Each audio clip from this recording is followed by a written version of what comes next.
I would like to introduce myself in this video. I am a Viking economist, and as absurd as the concept may seem, it is not that far off. As you see, modern day Vikings have a very hard time finding jobs. Mainly it's the unkempt appearance and the horrible social skills that do not enable them to mingle in the business world. Now, the difference between myself and a Viking, as the public would see, is I do not have long flowing hair because I cut it off. But, that being said, I will not remove my helmet or, this one last shred of my Vikingness because I want it to be known that my Viking essence is always there in the business world.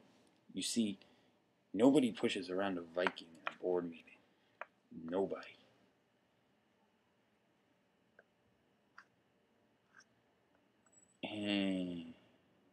Well, some people do, but they learn very quickly that Viking economics are very, very forceful.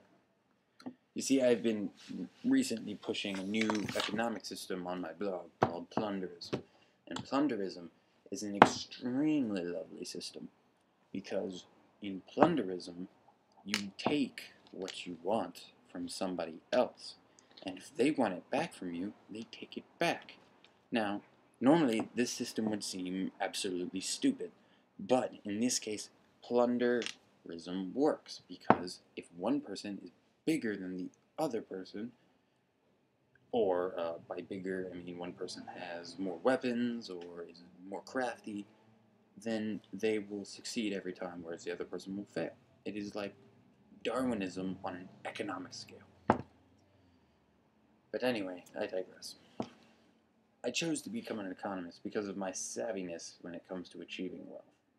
I think many problems with the American system come solely from the fact that we do not have the means to gain our wealth with all the passion that we have. You can be passionate about wanting money, but then you have to go through job applications, you have to wait for raises for years. Who wants to do that when your neighbor is rich and you have a long sword and you can go knocking and get everything you want right then and there, depending on how much you want?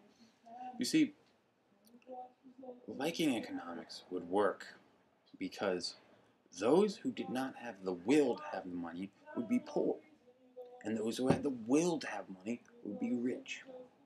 The system would always be moving, it would be moving across the divide quickly. The middle class would probably be gone because if you're gonna want money, you're not gonna want to go small time. And essentially, it would create a very stable government, or economic system, solely because people would be moving from each tier all the time. We'd have a bunch of rich people who would become poor, and a bunch of poor people would become rich. And what makes that great is it does not allow for an aristocracy. If there is no set amount of rich people, there is no set amount of rich people to control the government. See, plunderism does